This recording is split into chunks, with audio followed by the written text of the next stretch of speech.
Okay, so this is going to be another problem-solving video, and this time I'm going to be doing two problems, the problems B3 and B4 from the 2019 Putnam exam. Again, both of these problems I just chose sort of at random. I actually thought of including B2, but it had this horrible sum expression that I thought I couldn't really type very well on a notepad, so that's why I rejected it. So I took B3 and B4. So I'm going to be doing two problems, and we'll see how it goes. So let's first look at B3.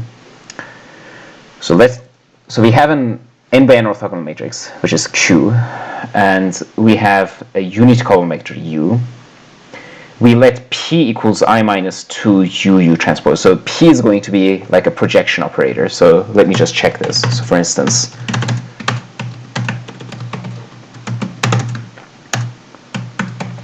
equals I minus 2 UUT minus 2 UUT plus, this is going to be 4 UU transpose and then UU transpose, right? And since U is a unit vector, this is going to be UU transpose, and this is going to be the identity. So this is just going to be I equals 2 UU transpose. So P is a projection. This is an important fact. So now let's continue on. Show that if 1 is not an eigenvalue of Q, then 1 is an eigenvalue of PQ. Okay. So let's think. If 1 is not an eigenvalue of Q.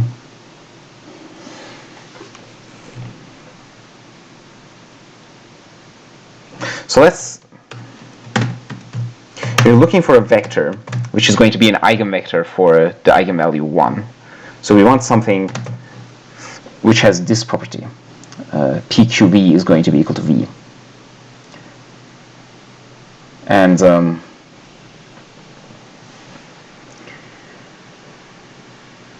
we know that P is a projection operator, so if we apply P to both sides, we're looking for something that has the property PQV equals PV. This is the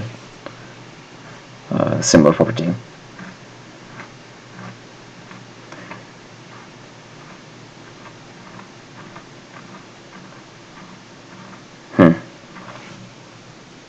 Seems non-trivial. So we want a vector that P projects V and QV down to, and it should be the same. So P is not just a projection operator. We also know, I think, something about the rank of P. So we know more about P than just the fact that it's a projection operator.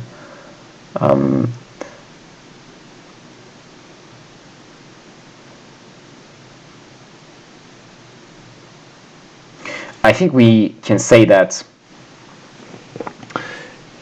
P probably, if you diagonalize it, it's going to have one eigenvalue that's equal to 1 and all the others are going to be 0. So I think P is going to be a rank 1 matrix.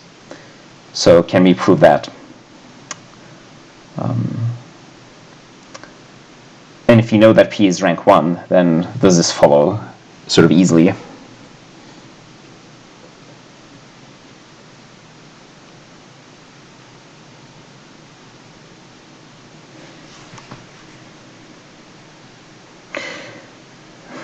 Not really. I can't see how to show it.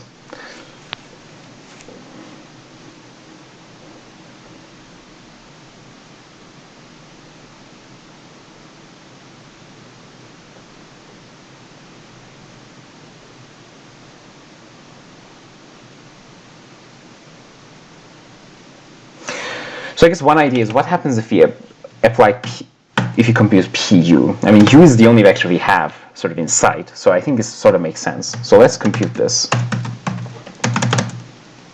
Going to be U minus 2 U transpose U, right?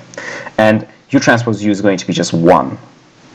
So in this case, it's going to be minus U. Oh, I see. Is that right? Let me check this. So this is going to be u minus minus.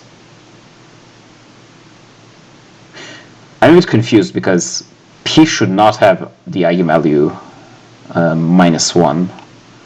So now I'm thinking I messed something up here in this computation. So 2u transpose is going to work. It's going to work. And then plus u transpose, u transpose seems correct.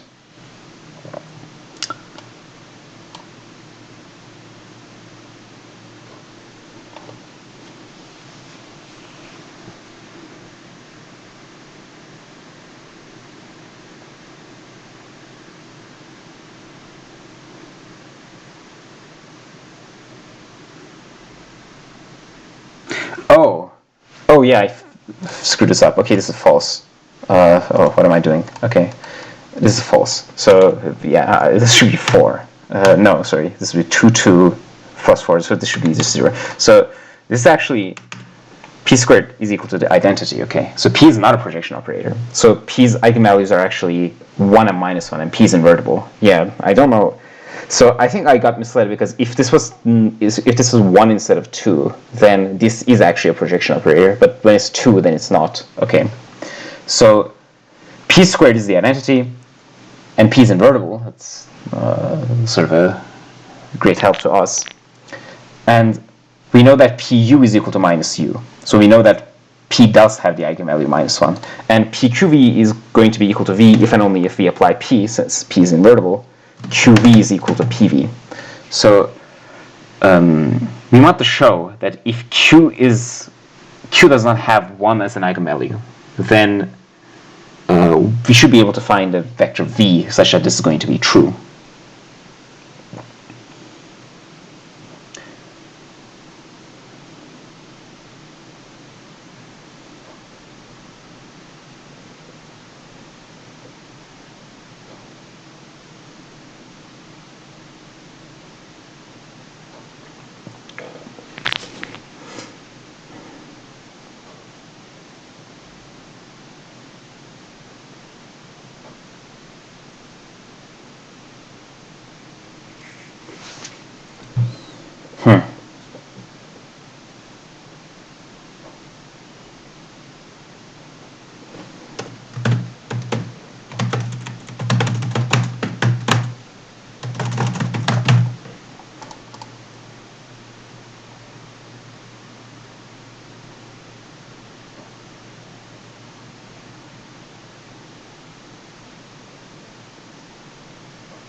Let's look at another idea. So P is, what happens if we take the transpose of P equals I minus 2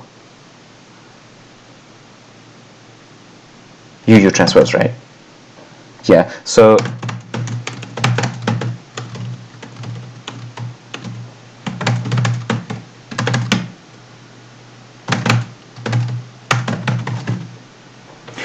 we know that P is also orthogonal. In fact, it's a symmetric orthogonal matrix.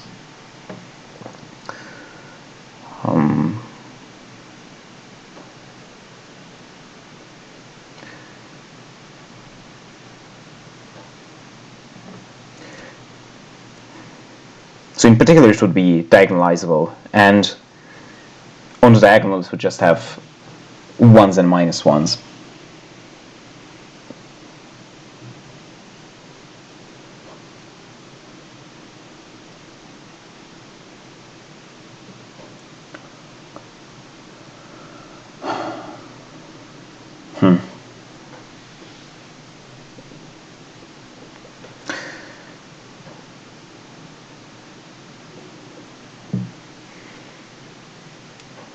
So we can assume, I'm thinking if we can assume without loss of generality that P is actually a diagonal matrix, and it just has 1s and -1s in the diagonal. But I'm just I'm not sure how that helps us.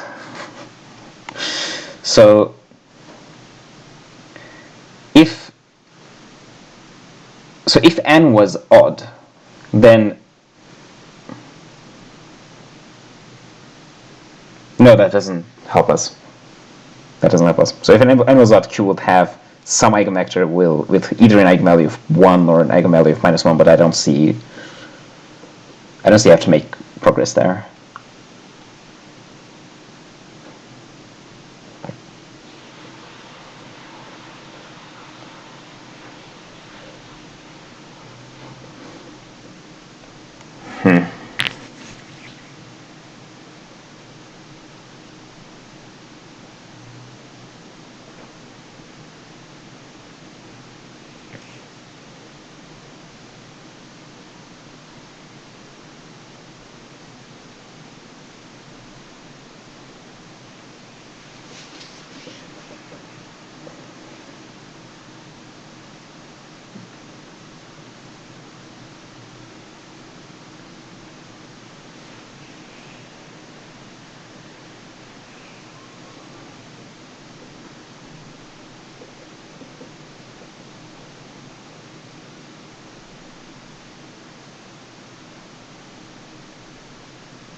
It's possible we need more information about the size of the eigenspaces of P.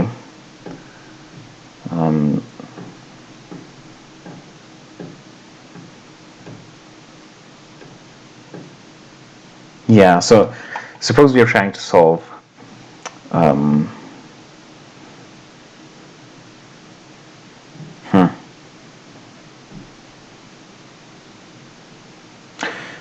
So let's ask, what is the rank of,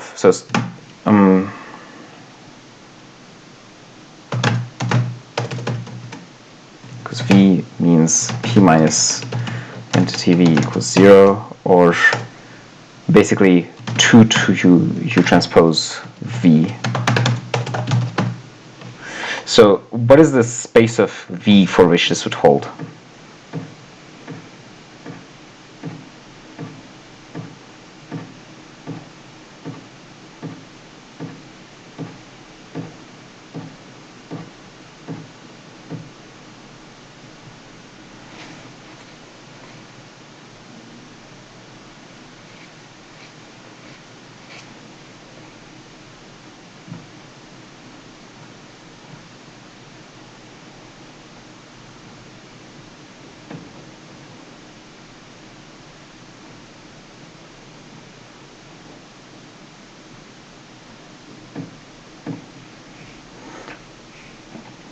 We can get rid of this too.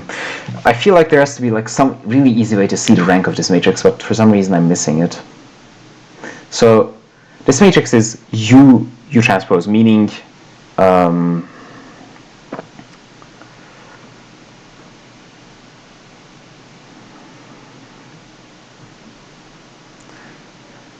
okay. So this matrix has rank 1. Okay. So this matrix always has rank 1.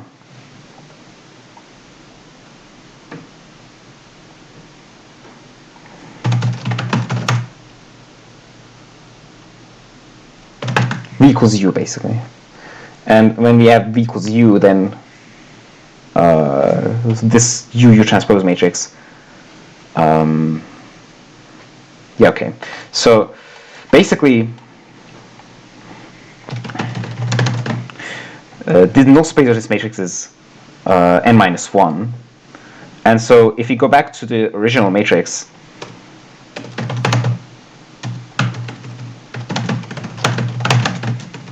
is n minus 1 dimensional, and PV equals minus V, solution space is 1 dimensional, spanned by U.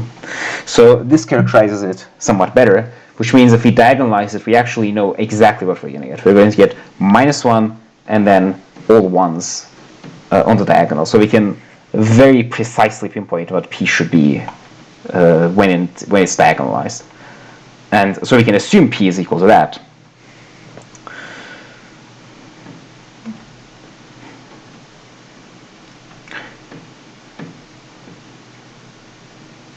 And now I'm thinking maybe there's some kind of dimension counting argument here.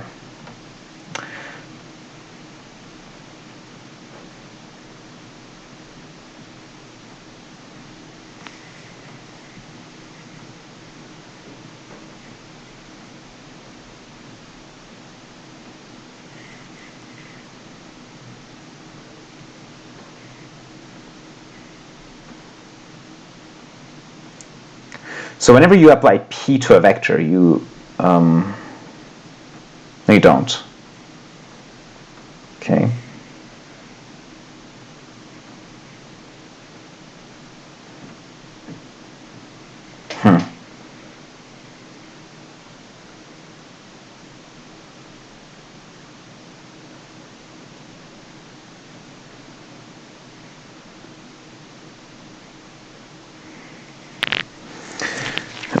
I have to be missing some really easy argument here.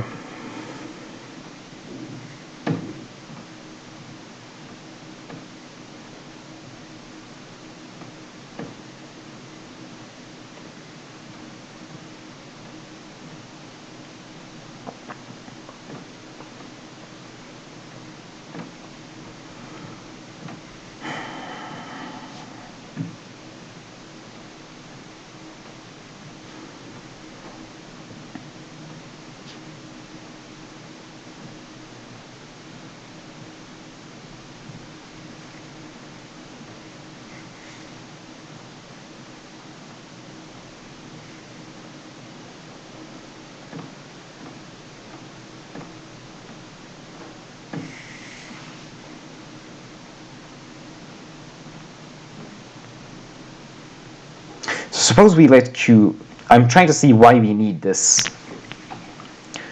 hypothesis, and it's not totally clear to me why.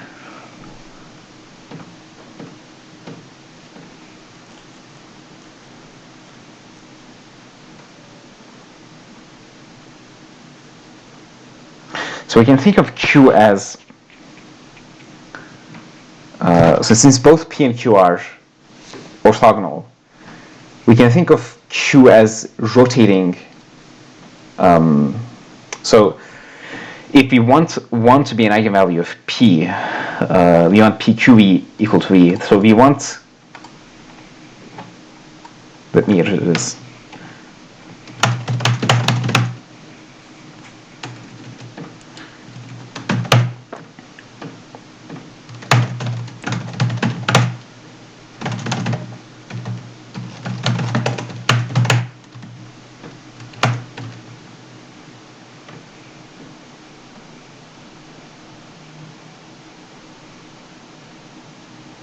No, that doesn't work. So I was thinking we want something like this. And we can guarantee that if the dimension is large enough, but that would give us PQV equals QV. That's not, we want PQV equals V. We don't want PQV equals QV.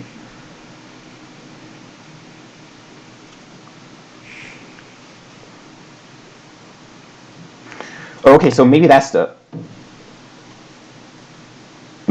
obstruction. So if QE and E intersect, right, then we get PQV equals QV. And if QV is not equal to V, because 1 is not an eigenvalue of Q, maybe we can go somewhere like that.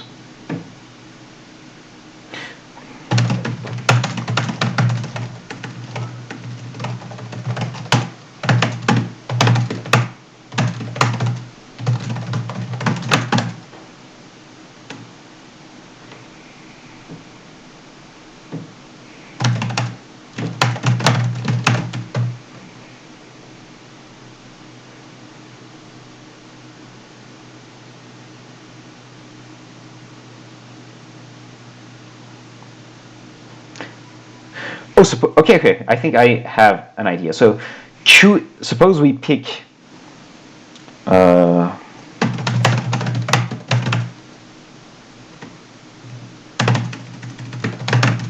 We pick v such that qv is equal to u, right? So now pqv is going to be pu. It's going to be equal to minus u. It's going to be just minus qv, right? Right. So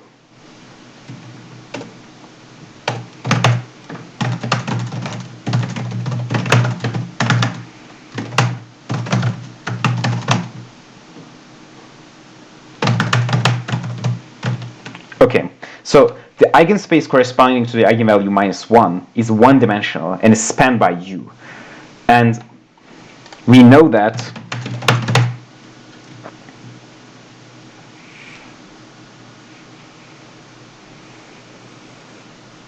but that doesn't help. That doesn't help. Hold on.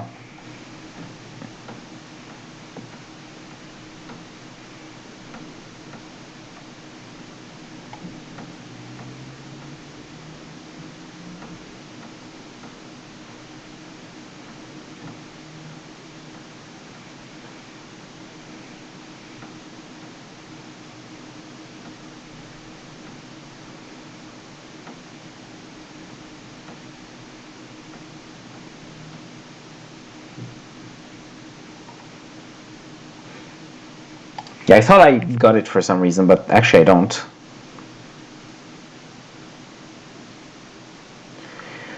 I want v and qv to be both in the same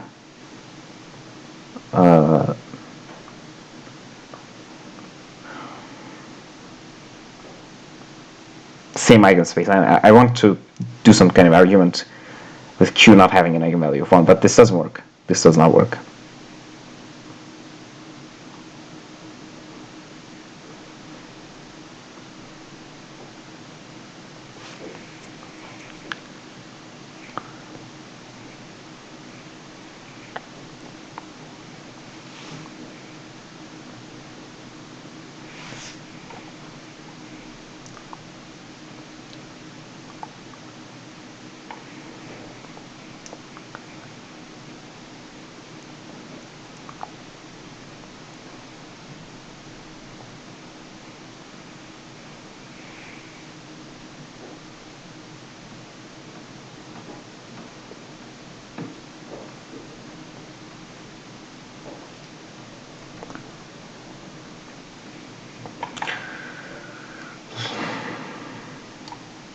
Okay, let me think more explicitly. So suppose we're looking for a vector with this property. Suppose we let this x1, x2, xn, okay. Q does some transformation to this vector.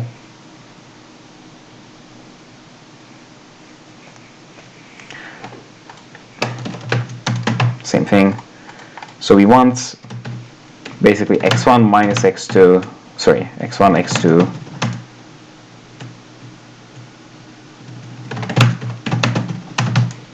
must equal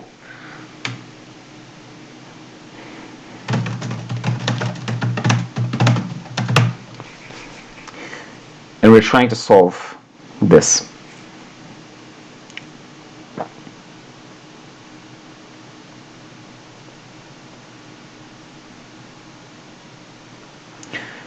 So basically the question is, if a unitary matrix does not have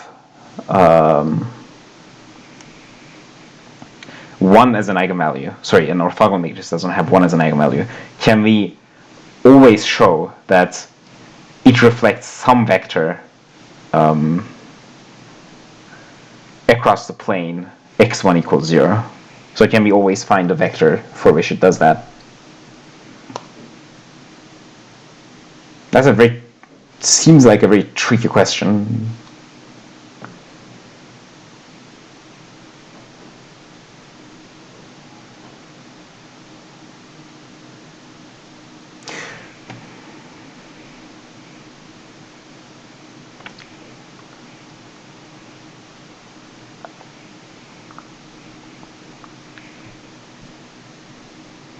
again, if we phrase it like this, we're again trying to show that Q minus P has is not of full rank.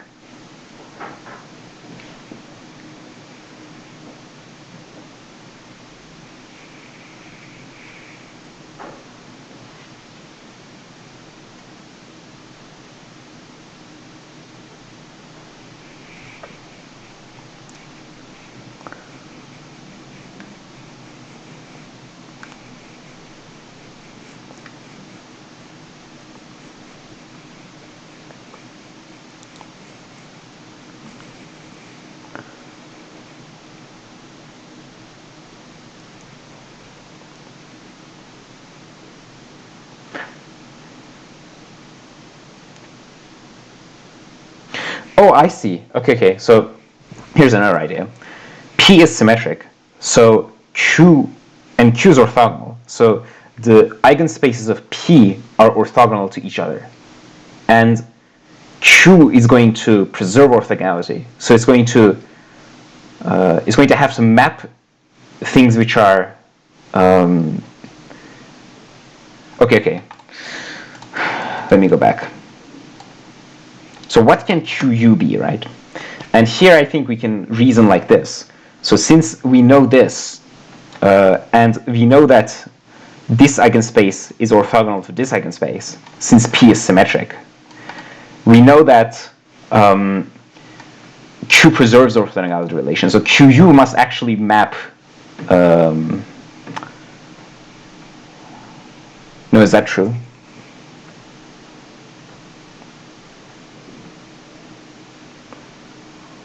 No, that's not true. I thought maybe we can say that Q fixes the eigenspaces of P, but that doesn't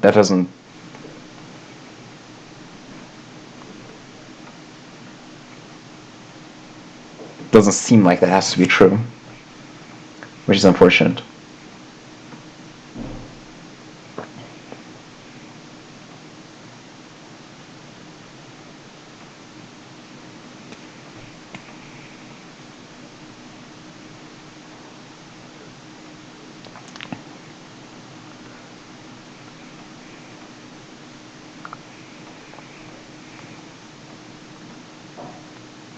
We just know that the eigenspaces are of P are orthogonal.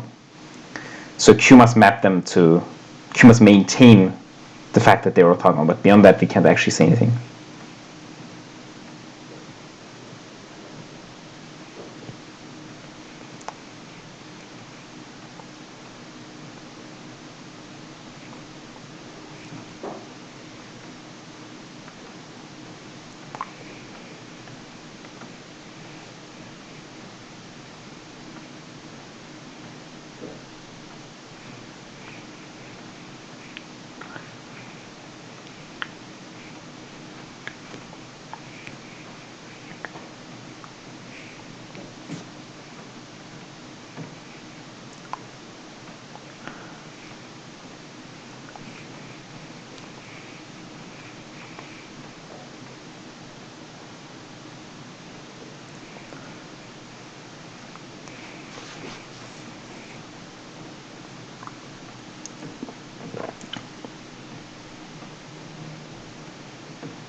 Yeah, I don't know. I'm just going to try something.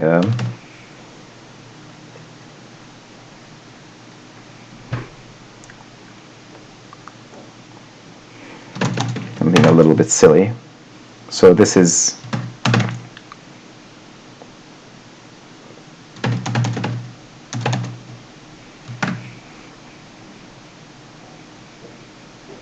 it doesn't simplify to anything.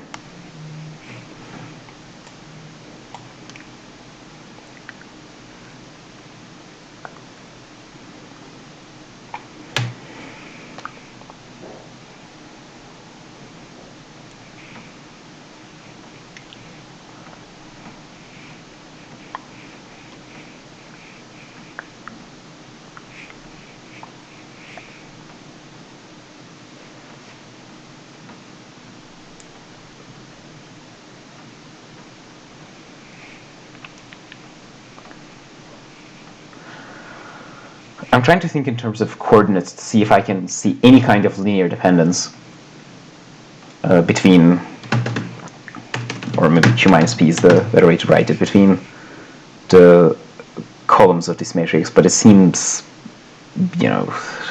it's totally hopeless.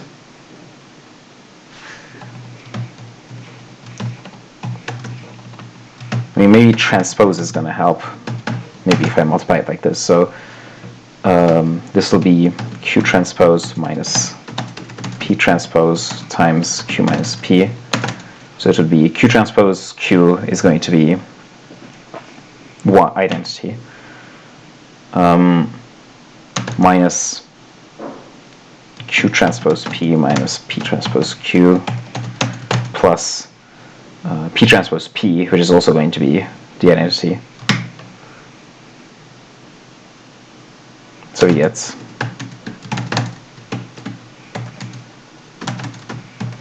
not very helpful. Just some mess, yeah.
Yeah, I have no clue.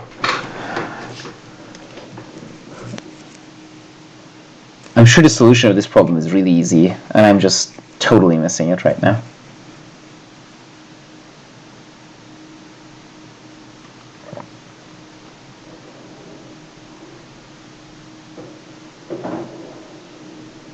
The problem is I just have no control over Q. That's the problem.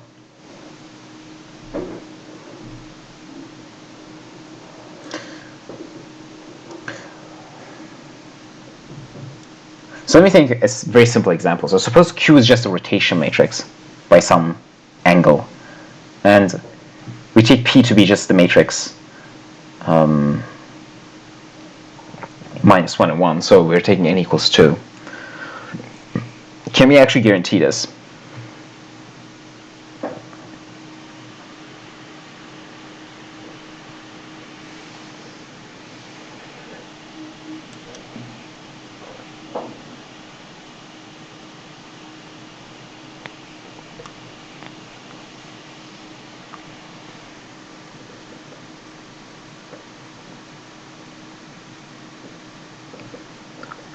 So you do some rotation, and then you do reflection, and then you come back to where you started before.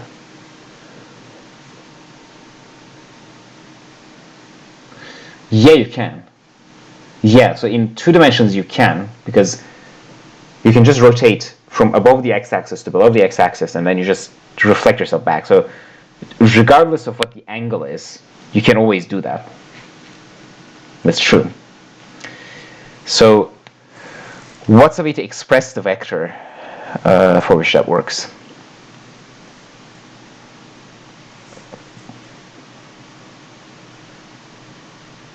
Or what's the way to show that you can always do that, basically?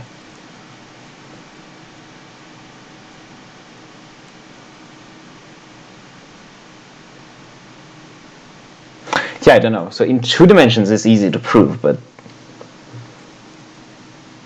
it's easy to prove using the intermediate value theorem. But in general, I'm not so sure.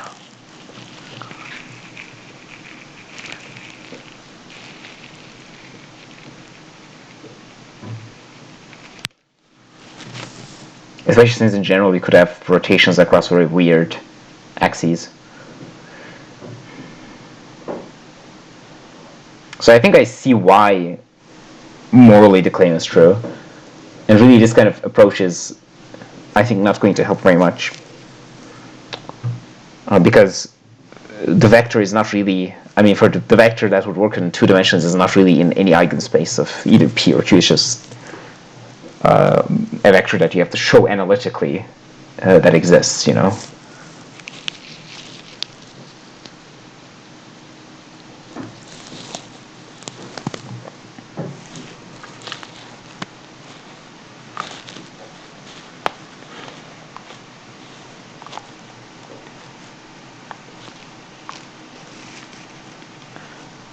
I think one way to do it is to argue that QV plus V has to has.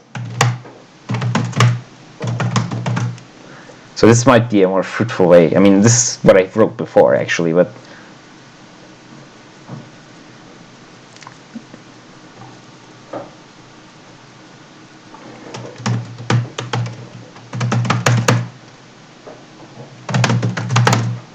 I'm just rephrasing everything that I've said before.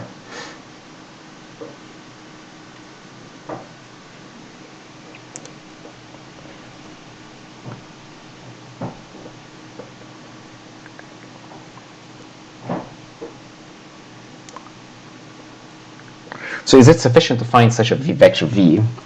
If we have this kind of V, then we're going to find that PQV is equal to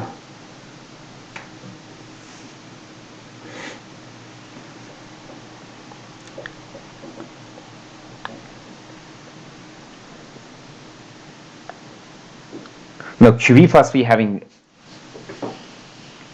0x coordinate is not enough. Is it enough?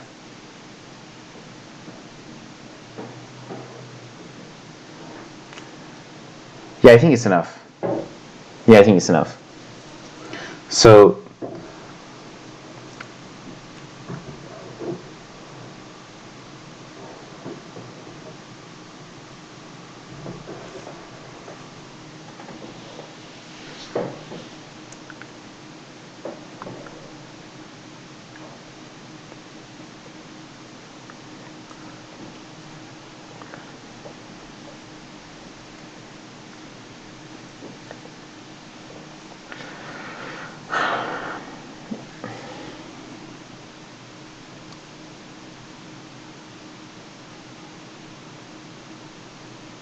yeah, if we could do this, then we would finish it. So because we could assume that P is just -1 and the rest of the entries on the diagonal are 1, and we would apply P to QV, and then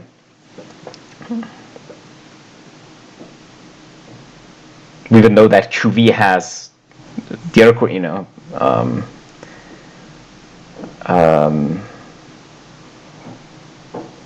no, but that doesn't.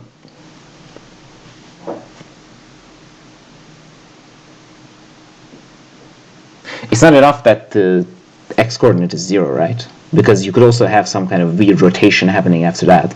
So you need some more stronger condition. Because it's easy to find something that has 0x coordinate. So what's a stronger condition?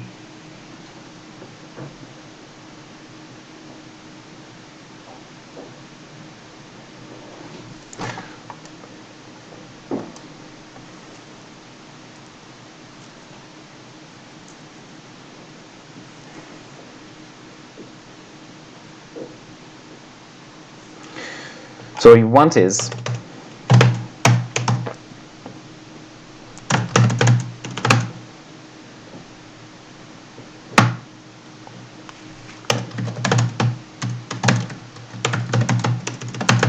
so we want this, right? So we could express this as a pair of conditions. One is that QV plus V has 0x coordinate, and the other is QV minus V is parallel to E1.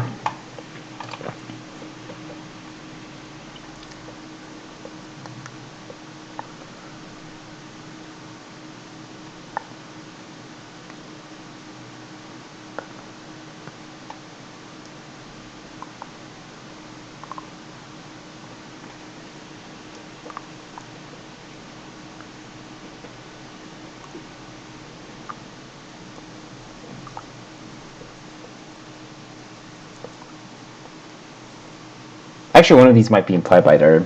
So suppose that we know that QV minus V is parallel to E1. So we know that QV and V basically have the same component here, right? That is, their projection to the plane spanned by E2, E3, up to En is the same. Then, if you apply Q, since you have to preserve the norm of the vector, if you know that this part is preserved by Q, then only two things can happen to this part. It's either 1 or minus 1. So this condition by itself is almost enough. And then this condition just decides between two possibilities. So QV minus V is parallel to E1. So that's a condition. So we have Q minus identity applied to a vector.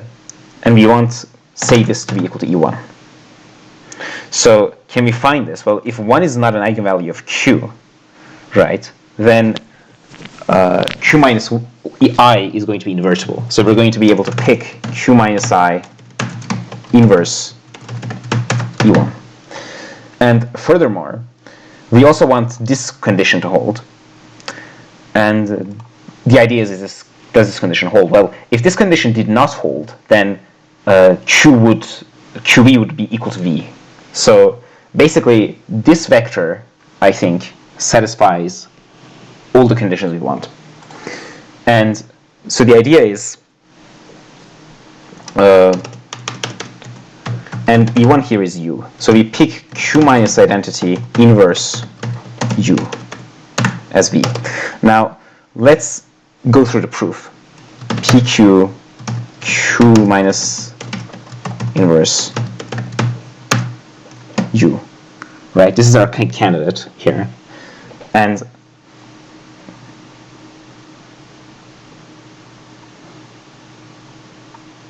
we want to show that basically this has the property that we want.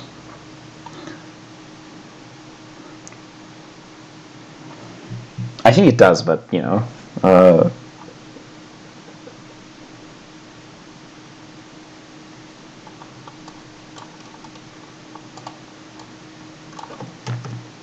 So let me write it like this. Suppose we want to show this. We want to show then QV, Q minus IV equals P minus IV.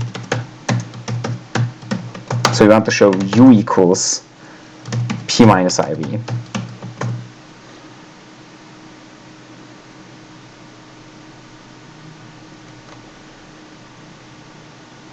And P minus I is going to always be a projection operator. So no, not necessarily. It won't be always be. No, yes. So P minus I is always going to kill off the coordinates that are equal to 1. And it's just going to leave the 1 equal to minus 1.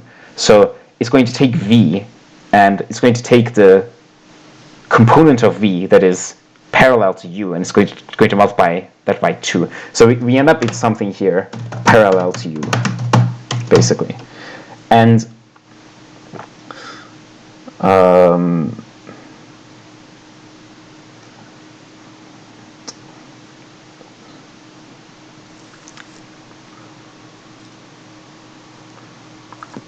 we just need to show that this is actually equal.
This is very frustrating.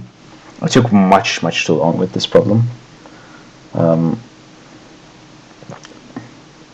I think we can finish, we can finish the proof just using the diagonalization idea I gave before, but I'm trying to find something more convenient and I'm failing, which is kind of frustrating.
I guess a more convenient way of phrasing this is that QV equals U plus V.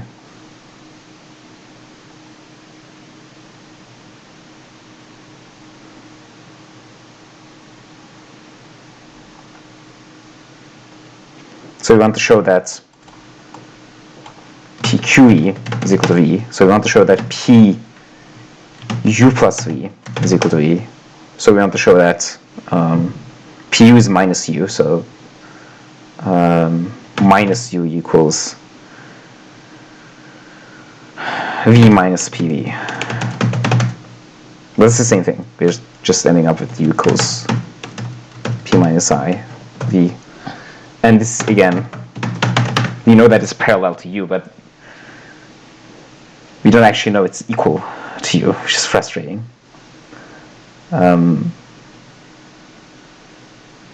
So let's keep track of exactly what's happening instead of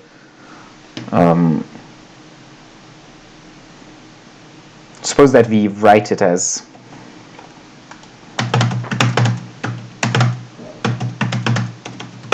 right. So now we end up with this, and we know that this is pi minus I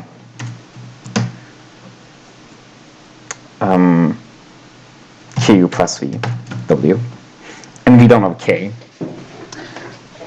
And now we can evaluate this. It's going to be P applied to U is going to be minus 1, and I applied is going to be 1, so it's going to be minus 2Ku plus this part is going to vanish because identity will be applied and then P will be applied and those will cancel. So we're going to ending up with this.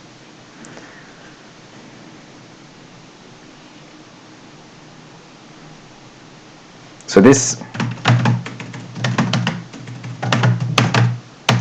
K is equal to minus 1/2. So we need to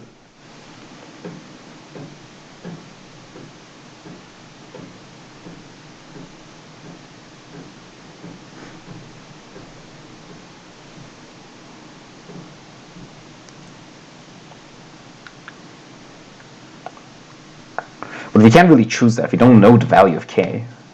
So I'm not sure.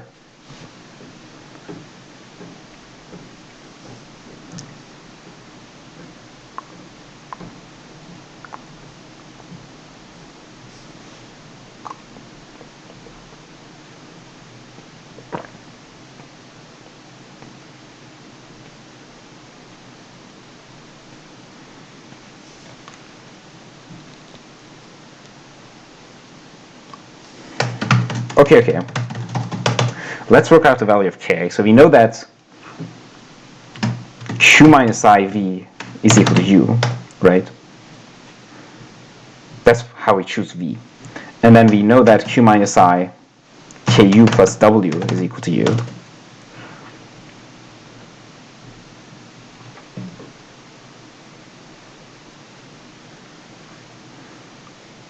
But the problem is this doesn't seem to tell us anything.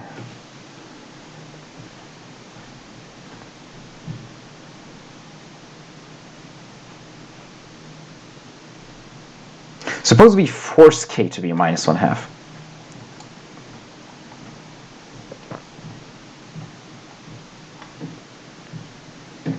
Can we do that?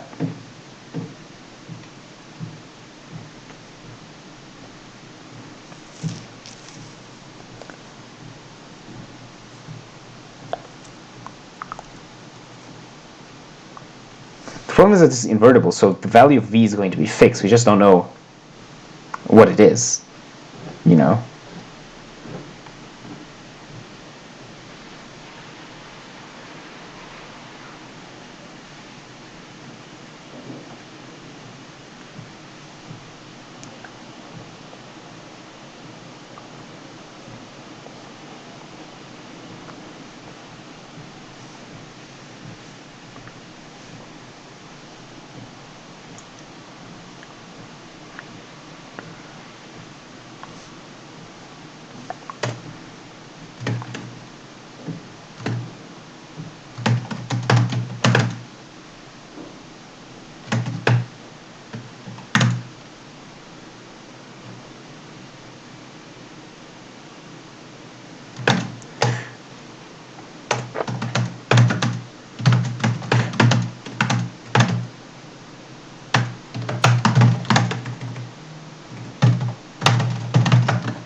Okay, so I think I finally have an argument here.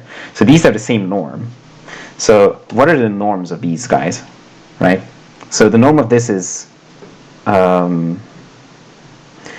k squared plus w squared, basically, Pythagorean theorem. And this is k plus 1 squared plus w squared. So k squared is equal to k plus 1 squared. And hence we can reason k equals k plus 1 or minus k equals k plus 1, and that gives us k equals k plus 1 is impossible, so have 2k plus 1 equals 0, so k equals minus 1/2. Okay, so that finishes the argument. So let's now type the argument in a very clean form. Okay, so I will clean up everything now. I've written a lot of garbage here. Well,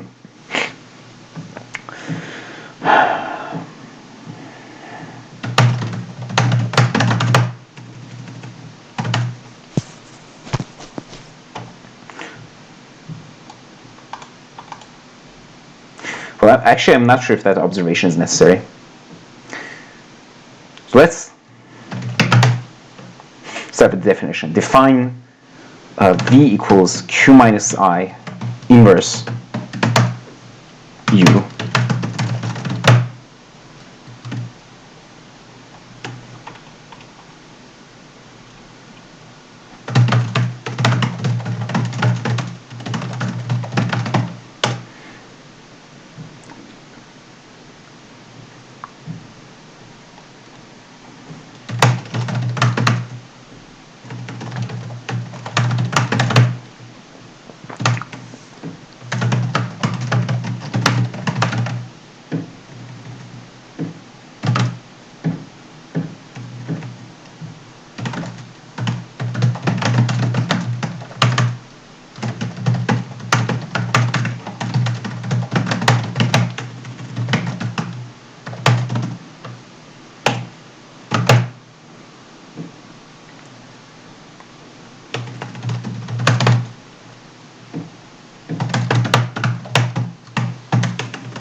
sorry that I'm silent, but I'm just writing out everything in a clean form, equals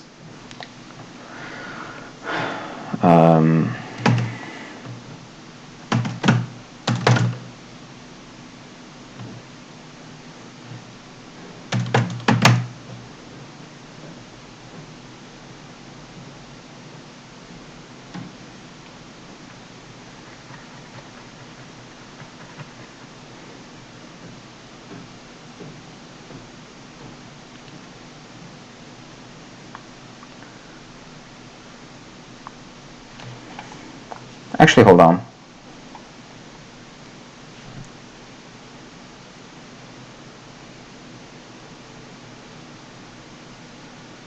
Yeah, okay. Let's do the computation. This should be u half plus w minus u equals minus u half plus v equals v.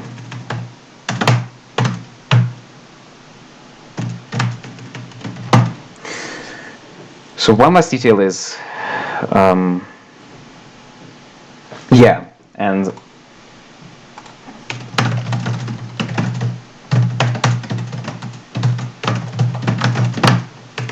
so the assumption that 1 is an eigenvalue of Q assumes that we can invert this matrix.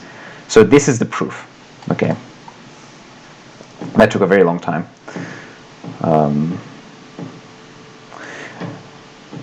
I think I actually won't move on to the next question, and I'll do it in some other video, because the first question took longer than I expected. So hopefully I'll see you in the next video.